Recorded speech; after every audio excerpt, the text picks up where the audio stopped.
We are live. All right. We are live with another episode of Small Business Saturday podcast. We have America's finest attorneys in the building, or in the interwebs, however you want to call it. The Um, interwebs. Yeah. Yeah. we have attorney Jacobie Whitley in the building. Attorney Jacobie Whitley, you want to say what's up to the people? What's up, people? Sign all your documents live in blue ink. I am an attorney licensed in Washington, D.C. We're practicing estate planning, real estate law, civil litigation, business. So basically, if you're making deals, you're doing business in DC, give me a call. So we just do a lot of work with businesses in DC all across the board. That takes us down many avenues. So yeah, I'm happy to be here and share my thoughts on the subjects with my esteemed colleagues, gentlemen, and guests. Hey, thanks for that. Thanks for that introduction, Attorney Whitley. We also have all the way from Congo, by way of by way of Cook County, Attorney Mayambo Mbanza. That's right. What's going on, my Attorney Ali Mbanza? Say what's up to the people. Assalamu alaikum, my brothers. Sign your paper with the black ink. It doesn't have to be a blue. Although electronic signature is accepted, but some documents really don't require you to sign by hand. So make sure you do sign in that sense, in that manner. This is Attorney Mbanza, all the way from the motherland, but here in the greater Chicago area, practicing in the areas that and we here to share some information or some tips, hear from you guys, and it's good to be back. Thanks for Justin the Best, D Justin. Yes, thank you, Attorney Mbanza, for speaking. Introduction. We appreciate you being here. And my name is Attorney Justin Camper. I'm licensed in the state of Indiana. I practice criminal defense, business law, and real estate. And so today's topic is Trump's indictment, his charges. As we were digging and preparing for the podcast, I found out it's like so many layers to this. If this is a cake, it would be like a quadruple double cake. It's one layer and another layer and it's another layer to it. It's another layer to it. And it's really, really deep, and it's a lot going on to it. Most people who are dealing with criminal charges don't have to deal with this many layers to a criminal charge. But however, I think there's a lot that you can grasp from this situation. We do call ourselves Small Business Saturdays because we want to try to help small business owners and really just help the general public learn from some of the legal things that are going out there publicly. And so I wanted to just talk about the Trump indictment. I want to give a brief overview. Then I want to get Attorney Whitley's and Attorney Bonds' thoughts on it. But I want to give just a brief overview. So I believe it was a week or two ago, Trump was indicted, meaning that he was charged with several crimes. That's kind of unprecedented because, typically we don't charge our politicians, or at least our presidents, with crimes, especially after they have been in office. So this is a really big deal. They had to treat him a little bit differently, give him a little bit more special attention. It was kind of awkward because, hey, here you have a president who the Secret Service is supposed to be by this guy all the time. And then you have the fact that this guy is supposed to be coming in for charges. So they didn't arrest him like normally, but they allowed him to turn himself in to face the charges. And so, that's kind of where we're at with all of this. The head prosecutor name is Alvin Braggs. He's attorney that is representing the New York State's Attorney's Office, and he is the one that he's the one that's taking charge and making sure that he's actually prosecuted. So the question becomes, why is Trump prosecuted and what crime? Now, Trump has a lot of different lawsuits out there, right? Yeah, so many different investigations going on, a lot of civil complaints. This is the first, and it could be more coming, but it's the first criminal matter where Trump is being charged with a crime, and it's actually, he's been formally charged. It's not just an investigation, but he actually has charges against him, right? And it's a good lesson here, right? Because just because you've been charged with a crime doesn't mean that you're guilty. And a lot of people, a lot of people understand that, but a lot of people don't. A lot of people think that, oh, does indictment mean he's going to jail? Does that mean he's guilty? No, it just means that there's probable cause, that there is enough evidence for them to say that a crime probably happened here. That doesn't mean that they have proven their case beyond a reasonable doubt. In order for them to find him guilty, they have to prove that beyond a reasonable doubt that he actually did the crime. But at this stage, it's just probable cause, right? Based off the totality of the circumstances, that is a reasonable belief that he's guilty of the crime that they did. So, what crime are they saying? So the main crime that they said that he did, it was falsification of business records. And so regarding this hush money payment to Stormy Daniels, who's a porn star and someone that allegedly was involved with Trump. And right before the 2016 election, he had his former lawyer, Michael Cohen, pay her $130,000 to basically not say anything to the public, because she was going to tell her side of the story or whatever to the public. And so Michael Cohen paid her $130,000, before the election. Now, the interesting part about this is that Michael Cohen, who was Trump's lawyer at the time, paid it out of his own pocket, and Trump was supposed to reimburse Cohen for what he paid for. And instead of label it as payment for hush money, Michael Cohen labeled it as legal fees and retainer, and so he was able to put it on his tax income. He put it on his taxes, and of course that was considered tax fraud. So he actually, I believe he's incarcerated now doing time on that exact issue. So now Trump put it in his taxes and put it in his documentation as retainer agreement, what it really was for, hush money payment to Stormy Daniels. Another part of why this violates New York state law was because in order to elevate it to a felony, they have to show that they falsified the records with an intent to do another crime. Mm-hmm. Mm-hmm. And so the second crime is what still has to be, argued through.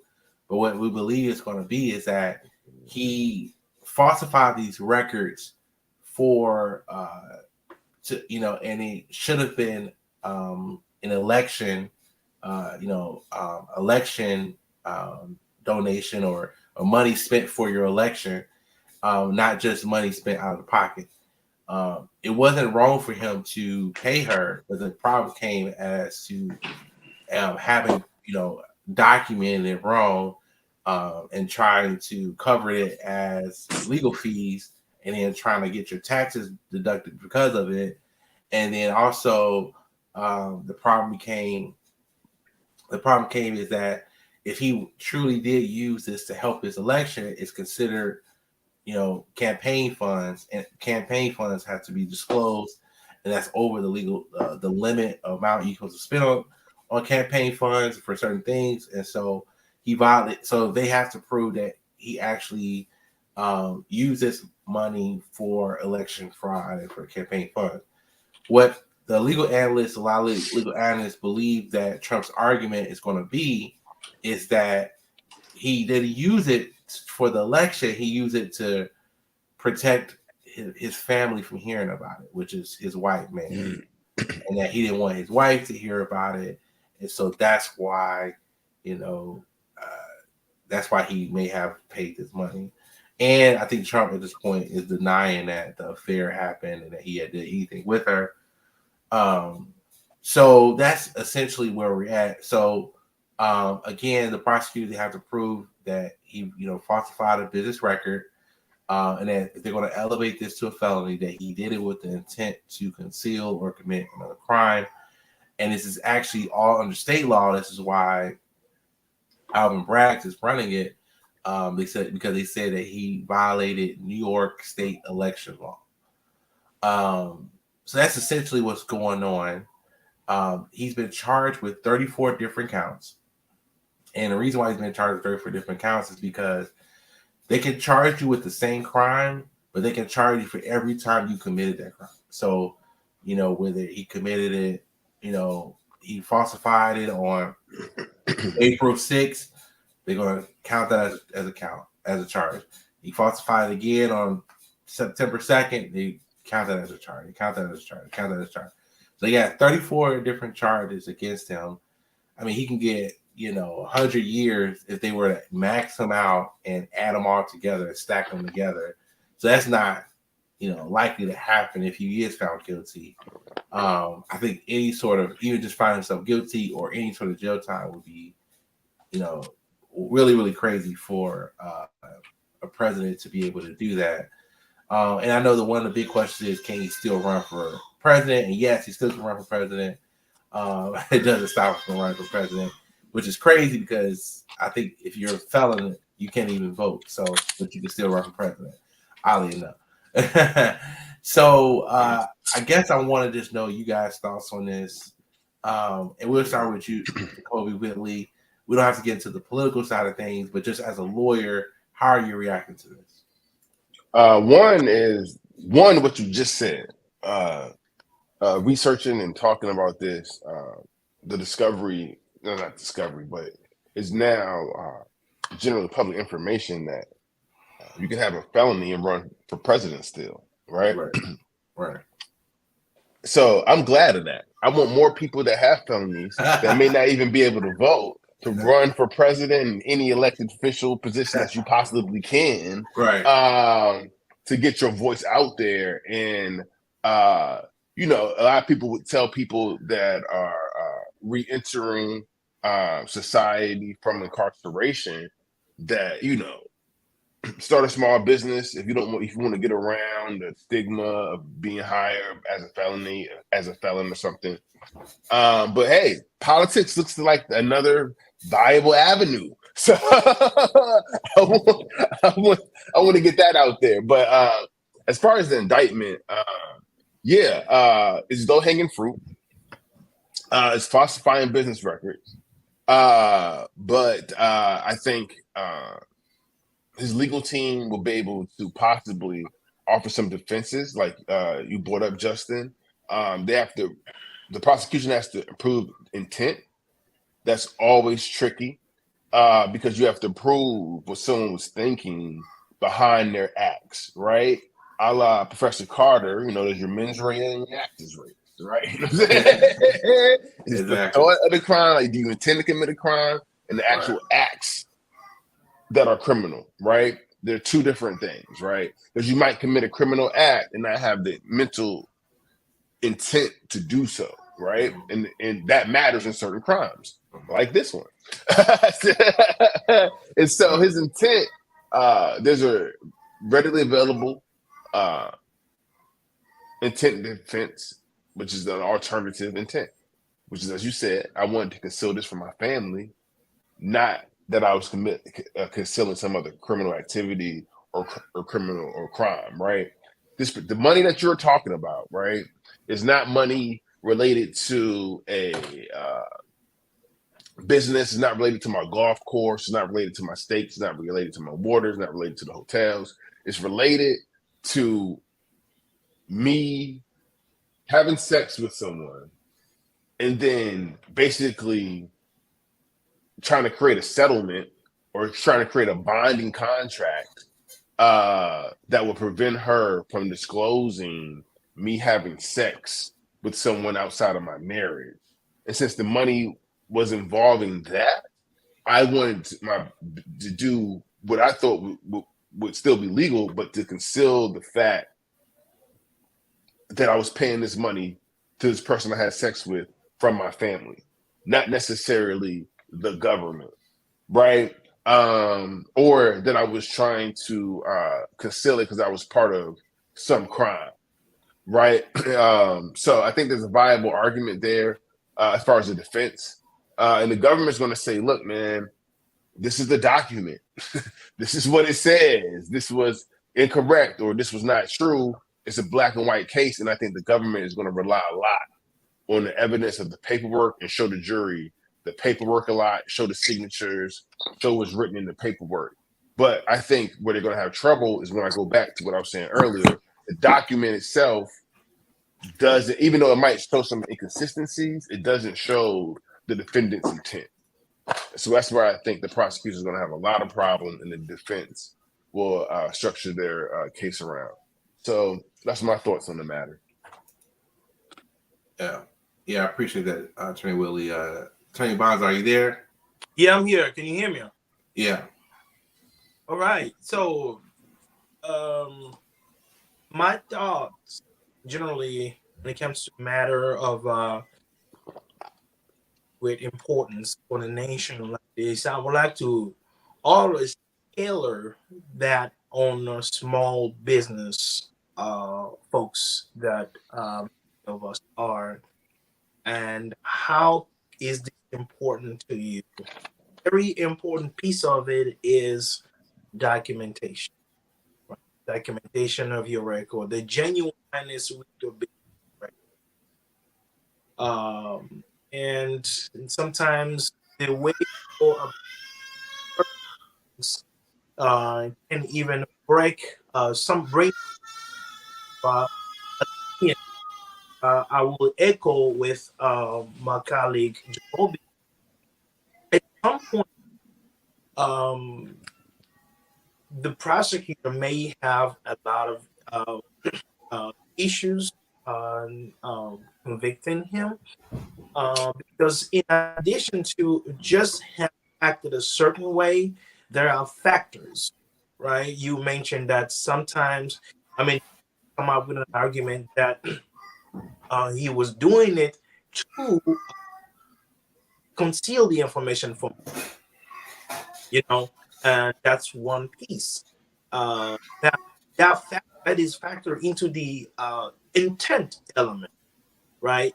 So that person has to be proven beyond reasonable doubt before they can get convicted. So here, I think, and this is me doing a fair analysis here on both sides, right? The other one is they might have a chance to go through and then convict him because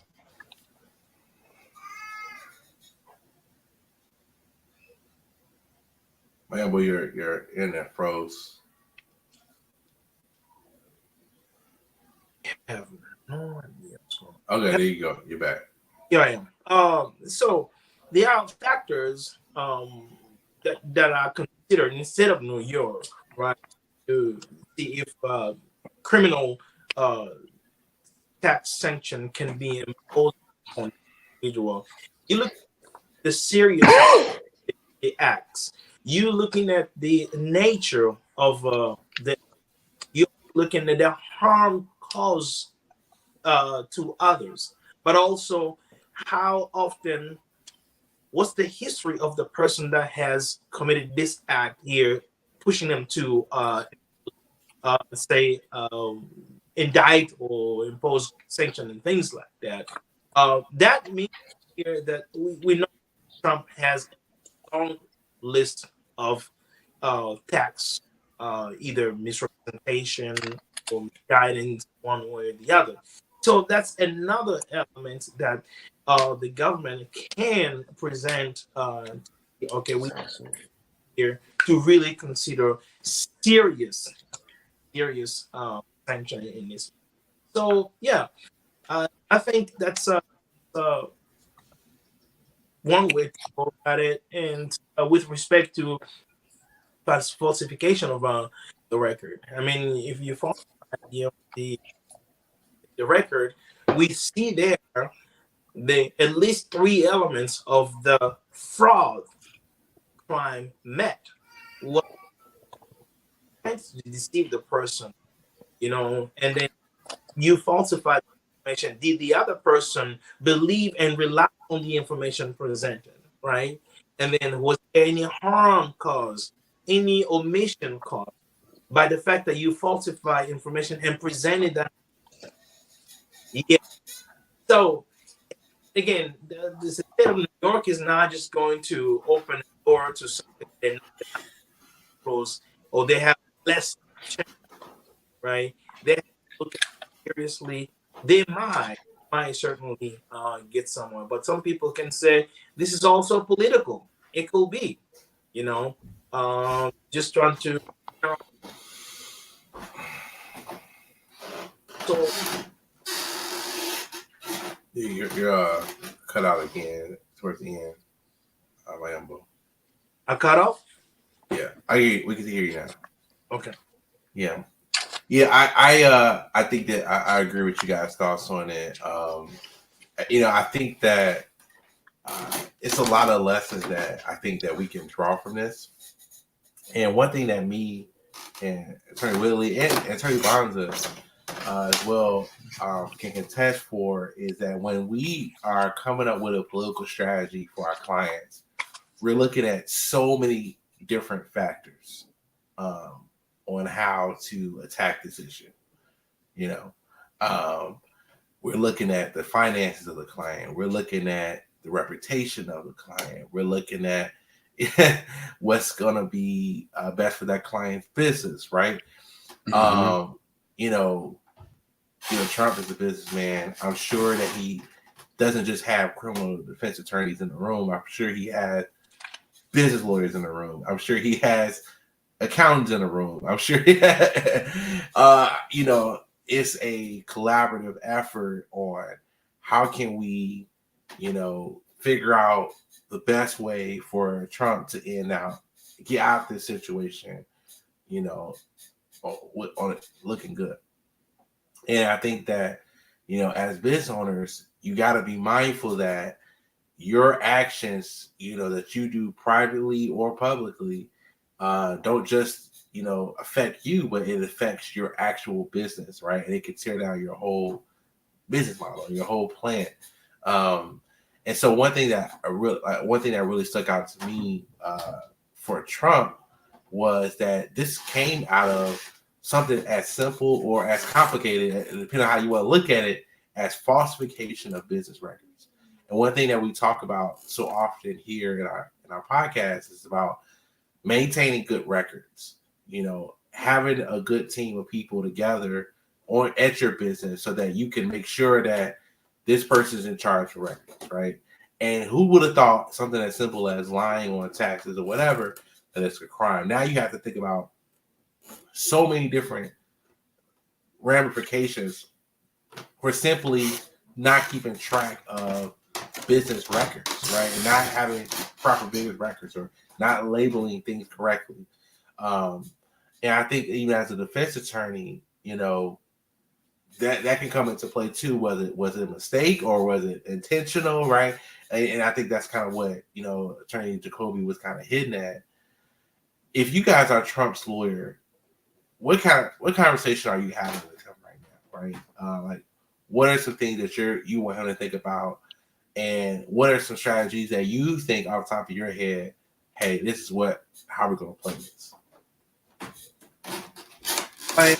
That's a great point. Go ahead, Mom. I think the better, or not the better strategy, the better strategy to start off with trying to attack one. Yo, you're in and out, Lambo. The better best way to start it is to attack the element. Right? Once you cut the element of intent, then which will be very difficult. As I enumerated, some factors considered in these matters: the history of the person, the nature of the crime, and the seriousness of the harm caused to folks or to other institutions. So that said, once I take it out of the intent uh, zone, we are now in mistake, right? It could be a mistake. So now when we look at a mistake, so okay, how can this mistake be dumbed down to a, a reasonable person, conduct, right? So now you want this way you begin to distance the individual of Trump and bring in an organization, and clerical error. We lawyers always do that. You mess up in court and say, Your Honor, it was a clerical error.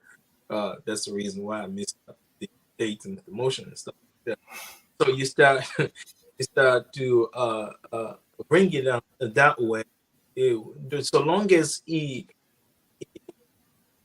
seriousness of it is diminished from the standpoint of the intentional conduct, then you can go.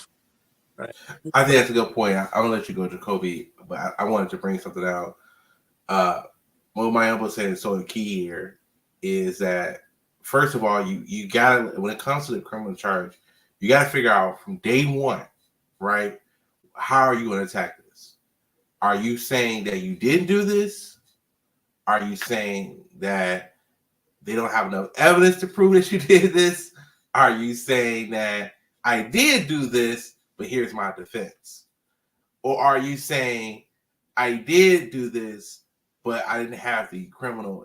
I'm not criminally liable, right, for what you're saying, right, for this charge. So I think that's important, is to know what story, what strategy you're going with.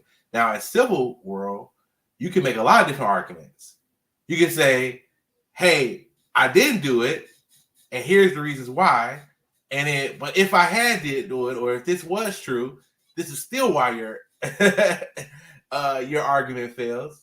You can do a but-for argument when it comes to civil world, but in criminal world, you can't do a but-for argument, right? You got to figure out what's our story here, right? Tell me the truth. What's going on? What happened? Okay, do we need to go a defense route? Do we need to make them prove this case because you didn't do it? Do we need to attack it with a motion to dismiss to avoid going to trial because these are bad charges to begin with? We got to really, really take in, okay, you're looking at the end goal. I guarantee you Trump lawyers are looking, okay, how we get to the end goal, right? And what's our end goal clear? And then they can't just say anything, right? Because he's a president. He's a former president running for president. So he can't just say, oh yeah, I made him a clerical error, because they know that when it comes to, his campaign, what are they going to harp on? So Trump said he makes a clerical error. He's going to make a clerical error as president. Don't vote for him, right? And so, or even his competitors are going to say, hey, Trump makes clerical errors.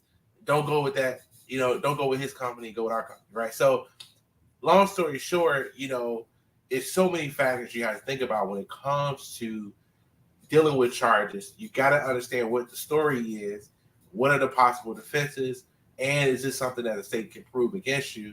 And so, you got to make sure you have the right attorney to be able to do that. But go ahead, Attorney Whitley. I'm sorry, I was thinking as you guys were processing. So I agree with you guys both. And the same thing, I'm just echoing pretty much. But yeah, I would try to reduce the number of charges off the break. The duplicative. If I gotta do that by motion, if I gotta do that by hiring out the prosecutor, they can say kick rocks. But first thing I'm gonna be like, bro, this duplicative charging, like it's like the same thing. Like there's 34 counts of the same thing. You got an invoice, you got a this, you got a that. So you got to prove every count. I might request for a bill of particulars, like what's up? I need you to, again, based on what you're saying, I need you to flesh that out. And what you're really charging the client with. Based on that, that would give you the groundwork for your motion to dismiss. Probably, I don't know the case like that, but maybe no probable cause, as like Mambo was saying, as to the element for intent. And y'all don't have any probable cause for that. Y'all have no evidence to show what my client's intent was at that time. Yeah, but do all the discovery requests. I didn't write that down in my notes, but yeah, you gotta do all the discovery requests. Let me see your discovery. Let me see what you got. That came back again. Like we don't see the probable cause with the intent element. Motion to dismiss. Relied on another professional. Relied on his attorney, Michael Cohen. I didn't know what I was signing. So just again, this is criminal. Right, so even though that could be civil negligence or some type of business negligence, but in the criminal world, hey, I didn't know I was signing. The lawyer just put this down. Again, that goes to intent. I don't know what I was signing. And there's a theory that's why they are pursuing, his legal team is pursuing this civil case with Michael Cohen, because the whole thing with the defense in the criminal case is dependent on Michael Cohen. And let's be honest. I say too much, but one of the strategies is like in the defense world all day long. The other guy did it. This ain't my client. Right. Somebody else. Like, you know what I'm saying? Somebody else did this. Right. Yeah. My client had nothing to do with this. It was the other guy. Right? You know what I'm saying? It was the other guy's gun. It was the other guy's car. It was the other guy's bag. It was the other guy's ticket. Like, you know what I'm saying? So based on that, it was the other guy. Right? Bringing Michael Cohen and try to depose him through the civil case, and that becomes testimony on the record. So if I'm not mistaken, that gets past hearsay, and they can bring that up in the criminal case and say, Your Honor, we would like to file a motion to dismiss based upon this new evidence that we got from the civil case. It's a deposition, so this attorney testified under oath that it was his fault. And my client didn't know what he was signing and things like that. Do I think Michael Cohen's going to say that in his deposition? Absolutely not.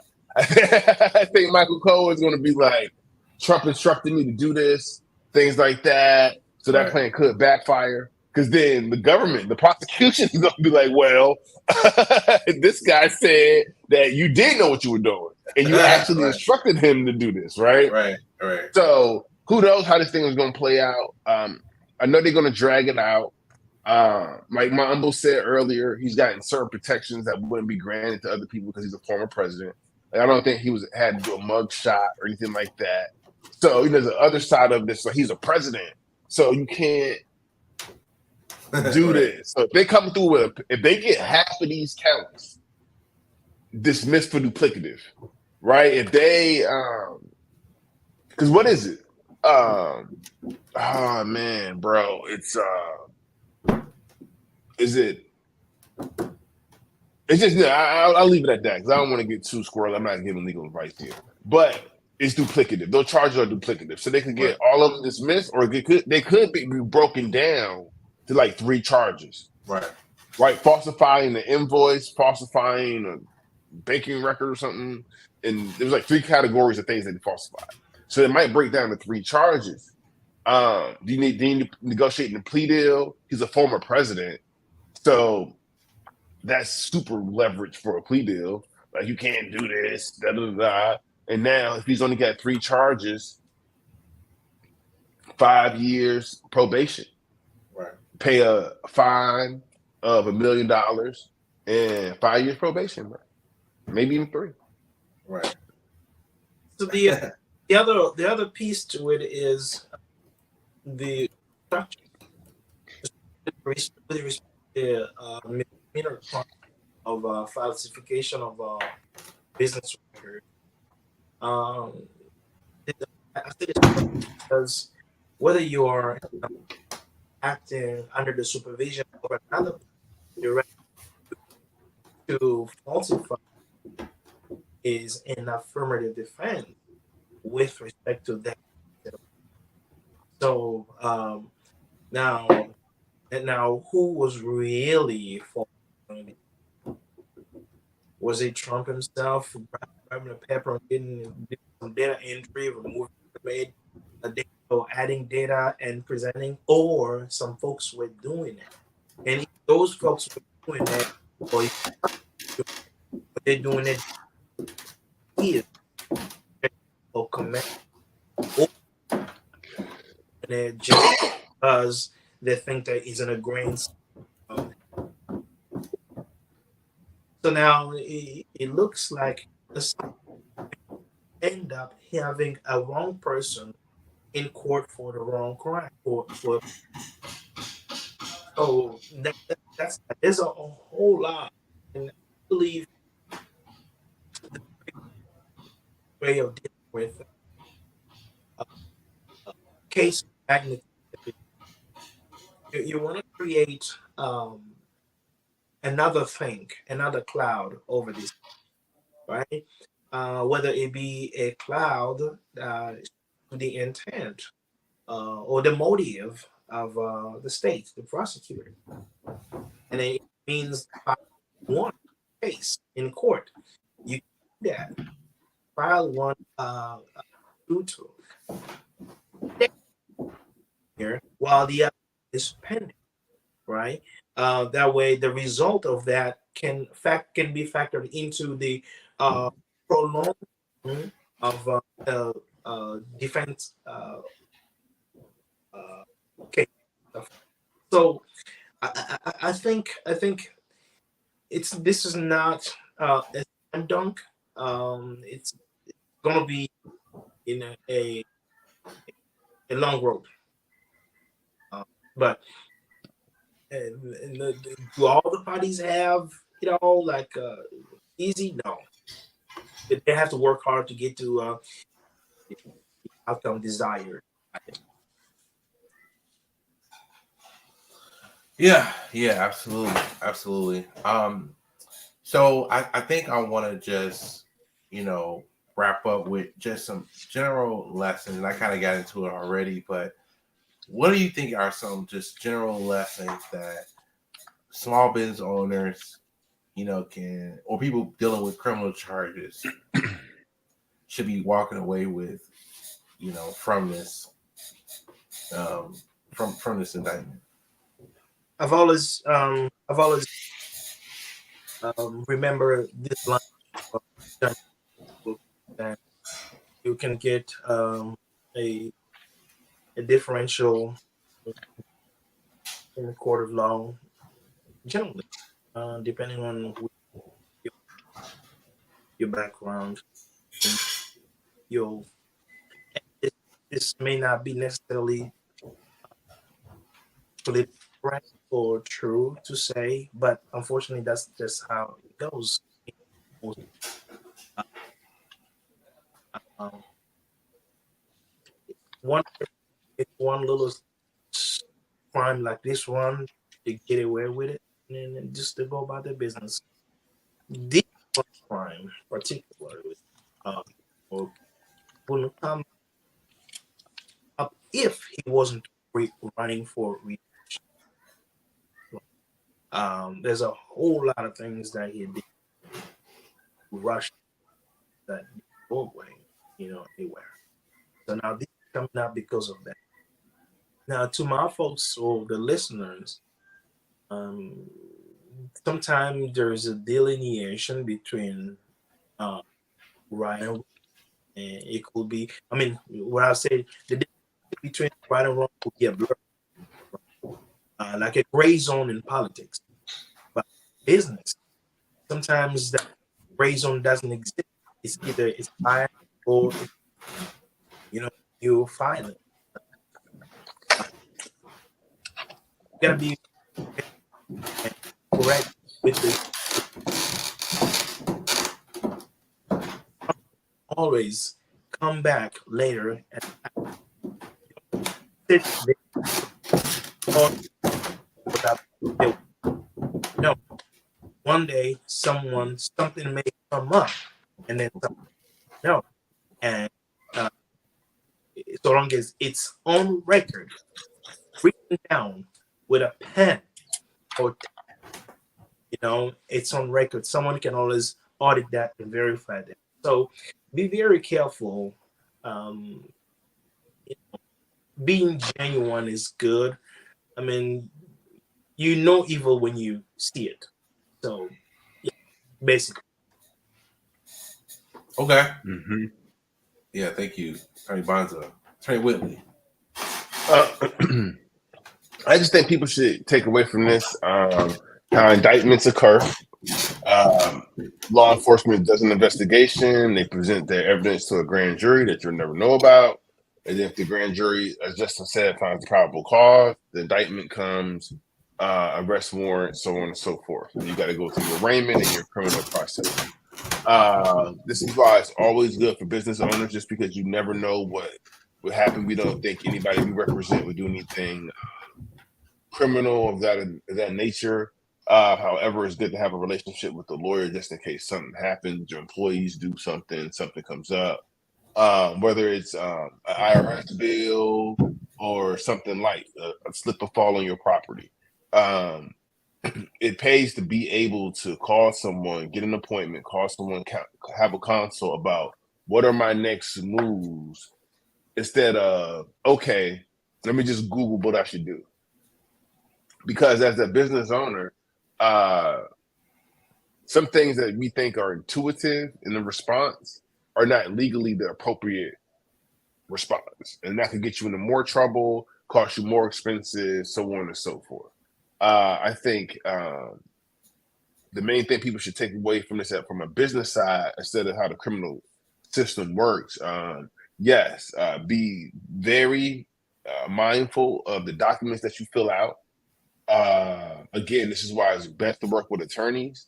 Not all the time people are doing something nefarious and it will result in the criminal liability, but it could result into a permit being delayed. It could result into your application being denied or things like that. So it's always great to work with an attorney in those situations to fill out these forms, because they are complicated and tricky.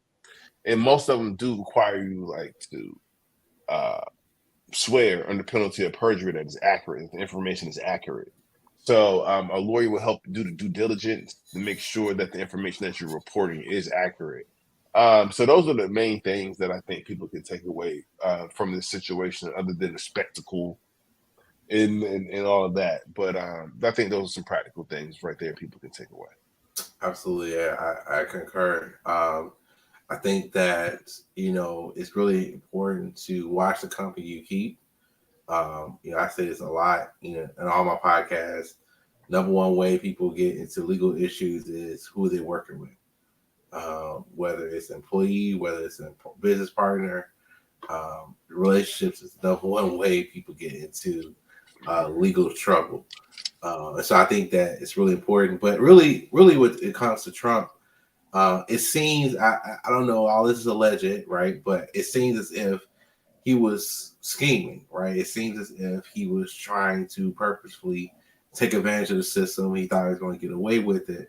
The thing is that the bigger you grow in your business, the more it's going to get exposed. Yes. And that's why it's so important to lay the foundations when right when you're getting started, because your business can blow up so quickly. It might take one viral post and that's your business, right? And your business is growing, right? Now you're Fortune 500, right? I mean, you don't go that easily, but essentially your business can grow very fast. And the bigger you grow, the more people are watching for you, the more people are going to nitpick at every little thing you do. The more that people are going to double check or triple check. Did this person do it right? Can we get them on this? Can we take them down on this? the more enemies you create. And so when you have, a lot of enemies and you're growing and your business is building, you have to take the time to make sure you're doing things extremely well, extremely proper. Um, a lot of times people go, do I need a lawyer even though I'm just starting out? Do I need a lawyer even though I think this is going to happen? Even though I think, oh yeah, I got a misdemeanor charge, or they're not gonna throw me in jail, or they're not gonna, it's not gonna be a big deal. I can defend this myself. Like, no, don't don't take those actions, right? You need to make sure that you understand, what's going on. Get some free counsel if you can. If you can't afford one, ask for a public defender if you can't afford one. If it's a criminal matter, you need to make sure that you are properly talking with legal counsel to help you with some of these cases, because it takes a lot of work on our end. We're not just saying, here's a plea offer, or here's a quick way to handle it. We're not just, thinking about it one day before the court hearing. We take our cases and we really, really think about it thoroughly. What are the Can I say something, Justin? Yeah, no problem. So, I'm sorry, but you brought up a good point. Yes. Yeah. As an attorney, you have no idea how much we think about your case. Right. And those are all billable hours. Right. Right. Like, I'm often thinking about cases, and I'm working on the case in the podcast. Right. Right. That those minutes, I'm probably not going to bill for those. I could, but just out of courtesy to the client, I don't be trying to exploit retainers. I won't. But because it is really intense how often we think about your case. Right. And I've heard people complain about attorneys billing for phone calls. Oh, he billed me for every call, or this, that, and the third. That is still light, because I'm quite sure there are still times that your attorney is thinking about, pondering, speaking to another person, of course, another attorney confident about your case and things like that, trying to get the best angle and the most perspective from your case. Like, we wake up in the morning thinking about your case, and we go to sleep thinking about your case. So there's a lot of time and effort that goes into people's cases, and your attorney is thinking about that case when he's eating food, he or she's eating food, in the car, going through the car wash, at the red light.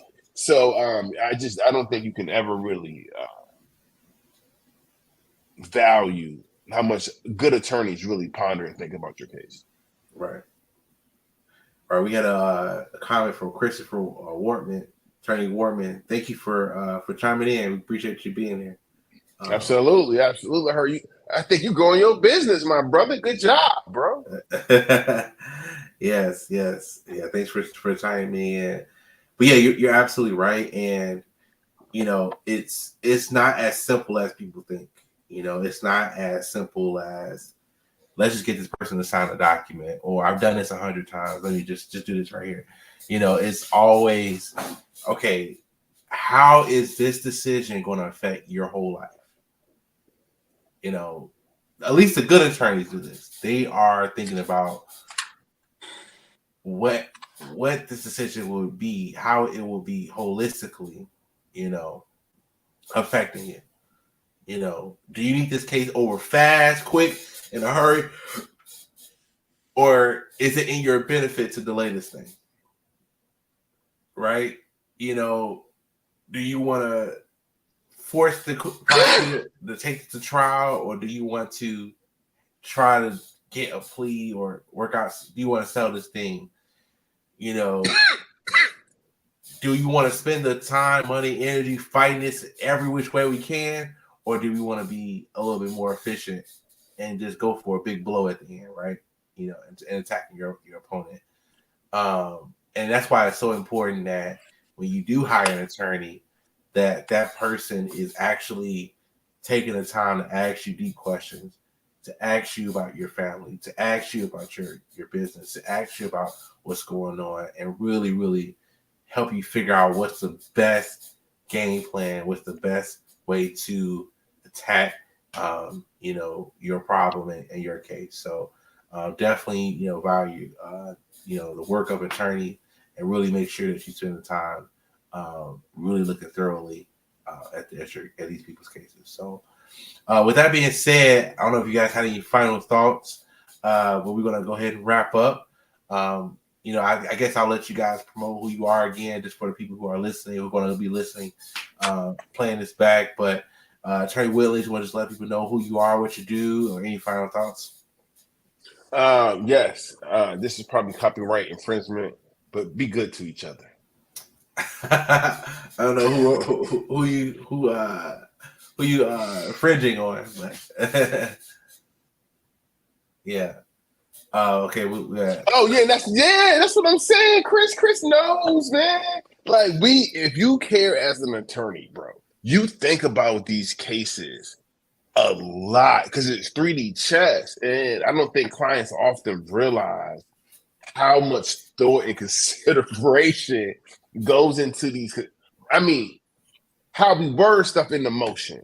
Which motion we file, like you were saying, Justin, do we file it on a Tuesday or do we file it on a Wednesday? Right. Because there might be something that you know about the judge, or right. Man, it's intense. It is wild. So I'm definitely glad Chris was able to comment on that. That's my brother in arms, man. That's my going out. Chris gets it. Yeah, Attorney Wortman, just to read it for people who listen, said, Attorney Willis, to your earlier point, if I bill for every minute I was thinking / working on my cases, I could have retired right now. I believe it. And then to even, I didn't even go into the part of local, right? Like you said, okay, we're in front of Judge so and so. Okay, how do they like stuff done? How do we, if you're doing a jury trial, you gotta think, okay, what are the people in this local jurisdiction? What do they like? Who are they? You know what I'm saying? What kind of people do we want on our jury? I mean, it takes a lot, and we don't charge. Most people, some people do, but not every attorney is charging you every minute, every second that they're thinking, working on your cases, because it does take a lot of energy, a lot of effort. Because you have to take, if you're a good attorney, if you want to find the right attorney, they have to take a holistic approach, right? What's going to be the cost of this trial? What's going to be the cost of pleading this out? What do they have on you? It's a lot that comes with it. So picking the right attorney is key. But go ahead, Attorney Willie, I'll let you finish. Oh no, that was it. And my apologies, Attorney Wortman. I didn't give you your proper salutations. But yes, you worked hard for that. So yes, Attorney Wortman, I apologize. Yeah, where can they find you? Yeah. You can find me on the interwebs at law office of jkw.com.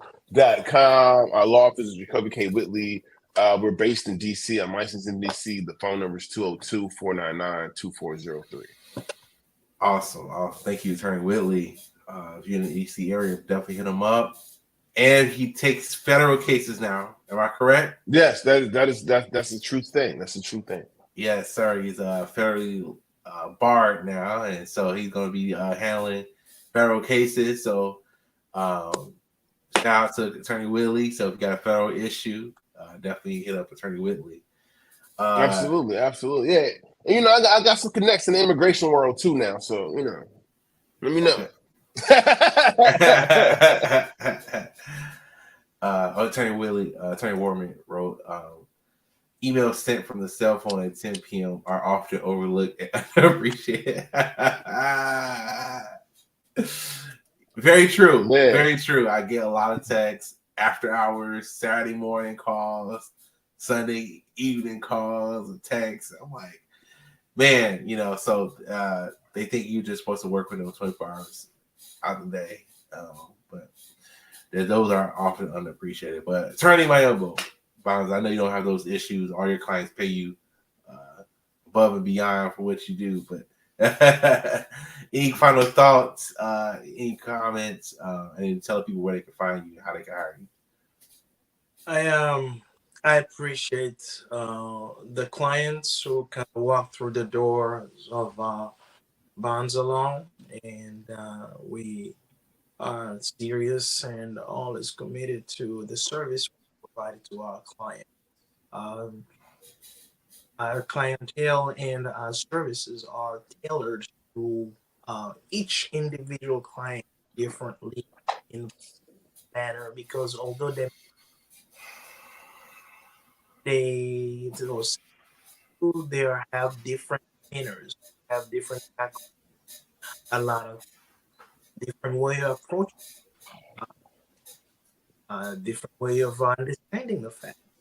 We tailor our case really, really individually to fit the needs of clients. And those who are listening, a way very convoluted case is the presentation of fact. Make sure that if it's gonna come up later, if you don't even know when you're presenting facts, right? Is it an intention and mistake? To the okay, there's another component. Um, okay, suppose it was not intentional, it was a mistake. When you found out it was a mistake, what you do you mean this of business require things that you do. Most business people is instead of the norm. All this stuff one call for what do you after they or the wrong. So you can what did you business that really you want to really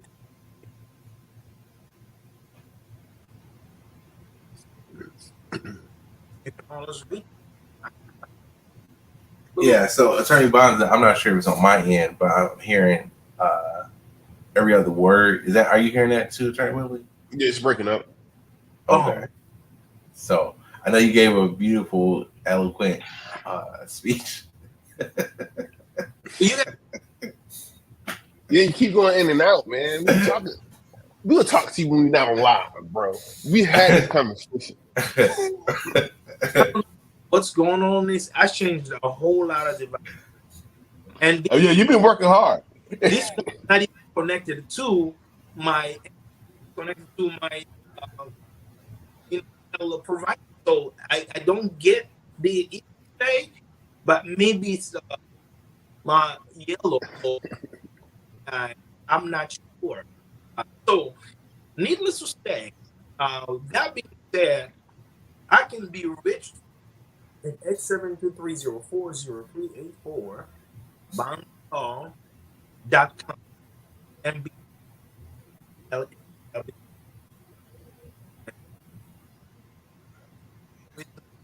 So I'll just wrap you up because you cutting out. But is Attorney Mayambo Mbanza? He does everything. He's your everything attorney. He's your everything attorney. He's licensed in the state of Illinois. You can find him at Mbanza Law.